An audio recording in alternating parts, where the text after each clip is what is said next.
की बात हुई हाँ। हमारे नहीं अभी जो हमारे चाचा बगल के ग्राम सभा में पाइपलाइन का कार्य पूरा हो चुका है। हाँ। लेकिन अभी भी वहाँ किसी घर में पानी नहीं पहुँचा। मोदी जी किसी को बुलाते नहीं हैं, उनके काम काज से लोग उनके पास खुद उनके पार्टी में चले जाते हैं। ये खालिस्तानी परेड मार्च करने जा रहे हैं, किस बात का भाई आप किसान आंदोलन करने जा रहे हैं? मैं भी किसान हूँ, मैं तो खुश हूँ उनके कार्यों से। मोदी जी जा रहे हैं और अपना वहाँ पे पोस्टर लगा दे रहे हैं और अपना वाहवाही ले रहे हैं वो। हम कहते हैं पब्लिक बुर्बक नहीं भाई जौन बात हूँ उनके कहले पर जौन बंद पोस्टर लगा दे। अरे सब करवा तुहे करा बताना, सब करवा तो मोदी जी कराओ तो पोस्टर क्या कर लगी।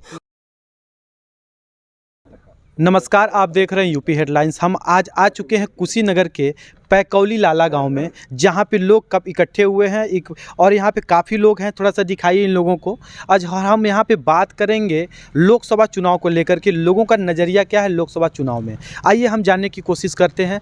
जाने हैं चाचा से। क्या नाम पड़ेगा चाचा आपका? अजय मिश्रा। चाचा जी, लोकसभा चुनाव ज़्यादा दूर नहीं है, अब क्या लग रहा है इस बार किसका चेहरा आएगा? नरेंद्र मोदी। नरेंद्र मोदी जी का। क्यों ऐसा क्या लग रहा है कि नरेंद्र मोदी जी आएंगे? हमारा 500 साल पहले का कलंक जो मेरे सर पे लगा था उसको उन्होंने धो दिया, राम मंदिर का निर्माण करा दी। इससे बड़ा कलंक क्या हो सकता है? हाँ। एक बार तो बनता है उनको, मोदी जी को फिर पुनः लोकसभा में सत्ता सौंपा जाए। हाँ। मंदिर के नाम पे। तो 2 लोग तो हो चुके हैं ना, 2 बार तो हो ही चुके हैं। तो बनवाने से उनको पहले हम लोग भेजे थे बनवाने के लिए, अब वो बनवा दिए तो बनवाने के बाद भी उनका नंबर बनता है। हाँ। और देश का विकास भी कर रहे हैं। हाँ। और सनातनियों का उत्थान भी कर रहे हैं। सनातनियों के साथ वो खड़े हैं। पहली सरकार है जो सनातनियों के साथ खड़ा है। इसके पहले पूर्व की सरकारें सनातनियों के साथ नहीं हुआ करती थी। कई प्रमाण हैं उनके। वो अल्पसंख्यकों के साथ रहते हैं। हिंदुस्तान में रह के हिंदुओं को पूजा करने के लिए अनुमति मांगनी पड़ती है। हिंदुओं को अपना प्रमाण पत्र देना पड़ता है, जो कि ये गलत है। मोदी जी ने सर्व समाज के लिए, सभी जाति के लिए, सभी धर्म के लिए उन्होंने काम किया है। राष्ट्र का विकास किया, धर्म का विकास किया। और राष्ट्र और धर्म के नाम पे हमारा वोट नरेंद्र मोदी को। अच्छा, आपने नाम लिया है कि जात धर्म का। मोदी जी, राहुल गांधी बोल रहे हैं कि नरेंद्र मोदी जी पहले ओबीसी में नहीं आते थे, ओबीसी में अब आकर के अपने आप को हल्ला करते हैं, लोगों को गुमराह कर रहे हैं, धोखा दे रहे हैं। और ये ओबीसी समाज से नहीं है और ये लोगों से हाथ नहीं मिलाते, ओबीसी समाज से जो उच्च वर्ग के लोग उन्हीं से हाथ मिलाते हैं। इस पे क्या कहेंगे? ये सरासर उनका आरोप गलत है। ओबीसी किसको कहते हैं? किस जाति को ओबीसी कहते हैं? राहुल गांधी जी बताएं। राहुल गांधी जी तो अपना खुद बताएं वो किस धर्म और किस जाति के हैं। वो अपना पहले अपना क्लियर करें। जनेऊ पहनते हैं वो, जाके धर्म हैं, कभी वो ईसा मसीह का लॉकेट पहनते हैं, कभी अल्लाह अकबर कहते हैं, कभी टोपी पहनते हैं। मैं क्या मानूं किस धर्म और किस जात के हैं? अब कम से कम नरेंद्र मोदी तो साष्टांग दंडवत करता है। एक हमारा देश का प्रधानमंत्री जो है मंदिर में जाके मूड़ी सर पटकता है, ये गर्व की बात है। कभी उनके खानदान के लोग नहीं पटके, कभी मंदिर में नहीं गए। और नरेंद्र मोदी की देने के जनेऊ पहनना शुरू कर दिए। नरेंद्र मोदी तो सबको जनेऊ पहना देंगे, सबको चंदन और टीका लगवा देंगे। वो नरेंद्र मोदी शख्सियत है। नरेंद्र मोदी के सामने ये लोग हवा है। ये झूठा आरोप जात पात, जब अब सोचे कि सनातन इकट्ठा हो रहा है तो जात में ही लोग बांटना चाहते हैं। नरेंद्र मोदी के लिए तो कोई जात नहीं है। नरेंद्र मोदी के लिए सिर्फ 4 जातियाँ हैं। गरीब, किसान, नौजवान और महिला। उनके लिए कोई जात नहीं है, कोई धर्म नहीं है। सबके साथ सबका सम्मान, सबका विकास, ये उनका नारा है। वो चल रहा है, प्रत्यक्ष प्रमाण है। जो भी योजना मिलती है सभी धर्मों को मिलती है, सभी जातियों को मिलती है। उसमें कहीं प्रश्न नहीं लगता कि इनको नहीं देंगे, उनको नहीं देंगे। नहीं, इन लोगों की जो योजनाएं आती थी पहले विपक्ष के लोगों की, ये अल्पसंख्यक समुदाय के लिए है, ये हरिजन के लिए है, ये ओबीसी के लिए। वो लोग जातिवाचक सूचक शब्द लगा के देते थे। ये चीज़ खत्म हुआ। जी सर। तो ये कहा जा रहा है कि ये जो सरकार चला रहे हैं मोदी जी, बोल रहे हैं खड़गे साहब की अभी तानाशाह की तरफ जा रही है, तानाशाही कर रहे हैं। अगर इस बार फिर से मोदी जी आ गए तो इस बार चुनाव नहीं होने देंगे वो। ये जनता को गुमराह कर रहे हैं। ये तो ये तानाशाही क्या करते हैं? वो पार्टी में अनुशासन नहीं रहेगा, सब मनमानी अपने अपने तरीके से मंत्री और सांसद इधर उधर बोलेंगे। ये अच्छा है? बिल्कुल नहीं। कमांड होनी चाहिए, भय होना चाहिए शासन में। जब तक भय नहीं होगा देश में तब तक शासन सुचारू रूप से नहीं चल सकता। मुझे बड़े गर्व की बात है कि आज 7 साल हो गया उत्तर प्रदेश में एक भी दंगा नहीं हुआ, जो इसके पहले एक साल में 17 दंगाएं होती थी। आज क्यों नहीं हो रहा है? वही शासन, वही प्रशासन, वही सरकार, सारा सिस्टम वही है। दंगा क्यों नहीं हो रहा है? मैं पूछना चाहता हूँ विपक्ष के लोगों से, आज पूरे देश में कहीं बमबास्टी नहीं हो रही है, एक भी आतंकवादी कहीं बम ब्लास्ट नहीं कर रहा है, 10 साल का दिन हो गया। इसके पहले क्यों होता था, इस पर विचार किया है? क्यों होता था? ये लोग खुद करवाते थे, ये लोग इन्वॉल्व, आतंकवादियों के साथ ये लोग खड़े होते हैं, चेहरा इन लोगों का सामने है, कई जगह ये लोग खड़े नजर आए हैं। अभी देखिए किसान आंदोलन में सारे आज तक तो सारे आंदोलनकारी ये खालिस्तानी परेड मार्च करने जा रहे हैं। किस बात का भैया आप किसान आंदोलन करने जा रहे हैं? मैं भी किसान हूँ, मैं तो खुश हूँ उनके कार्यों से। ये लोग क्या बोलेंगे? ये लोग देश को आज 70 साल से देश को चरे हैं, देश की जनता को लूटे हैं, केवल गरीबी मिटाओ नारा दिए और गरीबी बढ़ती गई।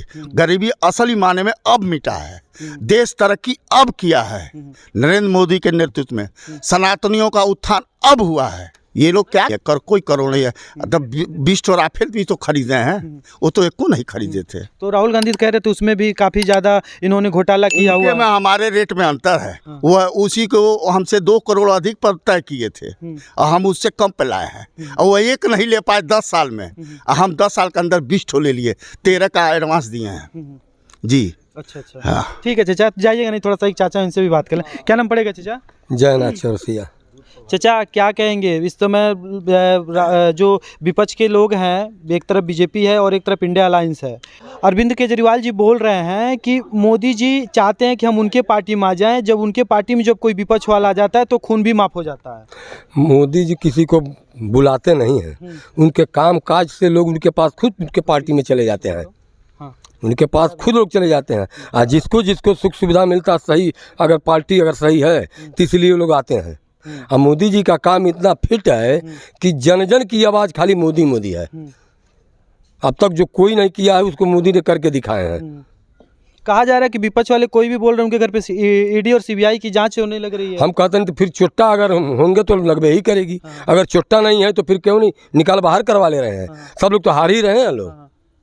तो विपक्ष वाले ये भी बोल रहे हैं कि जितना भी काम काज था सारा हमारा था, मोदी जी जा रहे हैं और अपना वहाँ पे पोस्टर लगा दे रहे हैं और अपना वाहवाही ले रहे हैं। वो हम कहते हैं पब्लिक बुर्बक नहीं भाई, जो बताऊँ उनके कहले पर जो बंद पोस्टर लगा दे, अरे सब करवा तुहे करा बताना, सब करवा तो मोदी जी करावता तो पोस्टर क्या कर लगी, उनका भी करा रहता तुनों को लगा रहा, वह लोग देख करके तो हड़बड़ाता लोग।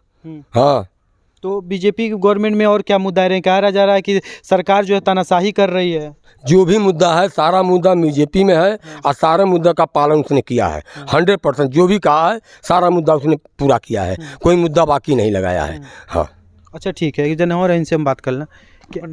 अरे आप बोलिए। अरे ठीक है तो क्या दिक्कत है, चलिए। क्या नाम पड़ेगा भैया? मैं विशाल मिश्रा।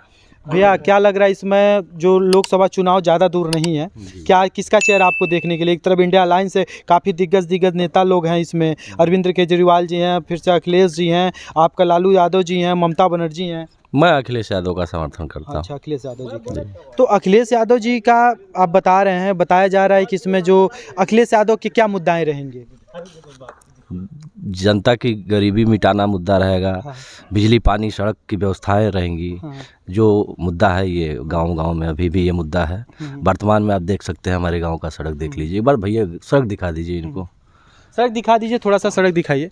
सड़क भैया दिखा रहे हैं जैसे यहाँ पे हमारा हर घर जल वाला जो एक स्कीम चला हुआ है, इधर पाइप भी लगी हुई है, तो पाइप का काम चल रहा है, तो रोड स्वाभाविक है थोड़ा सा तोड़ना पड़ेगा ही पड़ेगा, तो उसमें काम थोड़ा सा टाइम भी लगता है। तो इसको मतलब दिखाना कुछ ज़्यादा वो नहीं है। तोड़ने से एक तरफ तोड़ रहे हैं तो एक तरफ उसको बनाने का भी कार्य, तो बनाने का भी तो काम हो ही रहा है। चाचा बताएंगे क्या कह रहे हैं चाचा? अभी पाइपलाइन का भी RCC 6 जी का विधायक जी का RCC पास हुआ, विधायक जी का, प्रमुख जी का बजट आया है, सांसद जी का बजट आया है। ये लोग क्यों झूठ बोलते हैं? इन लोगों के ज़माने में तो कोई काम होता नहीं था। यही पानी की टंकी पर्टिकुलर जिले में 1-2 लोगों को मिलता था, आज पूरे भारत में मोदी जी ने घर घर जल योजना पहुंचा दिया।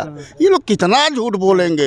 ये लोग क्यों झूठ के ही अवतार हैं, अपना विस्तार करते हैं, जातिवादी परिवारवादी राजनीति करते हैं, जातिवाद की राजनीति करते हैं, अपना विस्तार करते हैं, जनता जाए भाड़ में। अभी तो इनके वहाँ वो क्या नाम की वार्षिक महोत्सव नहीं मन रहा है 7 साल से। तब खजाना पर मालिक थे तो खूब लुटा रहे थे, खूब फिल्मी दुनिया के हस्तियों को बुलाकर डांस बार बना के कर रहे थे। क्या कहेंगे भैया, बता रहे हैं कि इस बार पाइपलाइन की बात हुई हमारे नहीं, अभी जो हमारे बगल के ग्राम सभा में एक पाइपलाइन का कार्य पूरा हो चुका है, लेकिन अभी भी वहाँ किसी घर में पानी नहीं पहुँचा है। दूसरी चीज़, हम अपने गांव के एक निजी समस्या को बताना चाहेंगे। हमारे गांव में आगे आप जाएंगे तो अल्पसंख्यक वर्ग हैं वहाँ, तो वहाँ जो है सड़क पे पानी लगता है। उसका समाधान हमारे प्रधान से लेके प्रधानमंत्री तक किसी को नहीं दिखता है। और वो समस्या हर लोगों के लिए है जो व्यक्ति उस रास्ते से गुजरता है। मैं आपको दिखाना चाहूँगा गांव में चल के कि वहाँ आज भी पानी लगा हुआ है, वो ओवरफ्लो होता है, तो उसका समाधान होना चाहिए। ठीक है भैया, चाचा जवाब देंगे इसका, बताएंगे चाचा, बताइए चाचा। हमारे गांव की मेन समस्या है जो अभी वो कहे हैं विशाल जी, एक पोखरी है बीच गांव में, वो जो अतिक्रमण हो चुका है और कम से कम 150 लोगों का नाली का पानी उसी में जाता था। इस चीज़ का डीएम तक के संज्ञान में है, कई बार जेसीबी वगैरह आया लेकिन खाना पूर्ति रहा। इस पे ब्लॉक के कर्मचारीगण ध्यान नहीं देते हैं, ग्राम प्रधान ध्यान नहीं देता है, ये तो है, सही बात है, ये हमारा एक है। और एक चीज़ सरकार से मेरी मांग है, ये घर घर जल योजना जो परियोजना चल रही है, जो टंकी बन रही है, मैं सरकार से निवेदन करता हूँ, उत्तर प्रदेश सरकार से, कि इसको पंचायत से हटा दिया जाए। अगर ये पंचायत के नेतृत्व में ये जल योजना रहेगी तो कतई नहीं चलेगा। ये तो सर केंद्र का है जो हम घर घर तो केंद्र का है तो इसका संचालन अपने हाथ में रखें सरकार, पंचायत के अधीन न रहे, ये मेरा मांग है सरकार से। क्योंकि जितनी टंकियां बनी हैं वो पंचायत के अधीन रही हैं और पंचायत निष्क्रिय रहा है। पंचायत को केवल मनरेगा दिखाई देता है और किसी विकास से उनसे कोई मतलबे नहीं है। ठीक है, तो इसलिए इसको पंचायत से हटा दिया जाए, इसको सरकार अपने अंदर में अपने नेतृत्व में इसको चलाए, तभी ये योजना बहुत बढ़िया है, बहुत अच्छा सफल रहेगा। ठीक।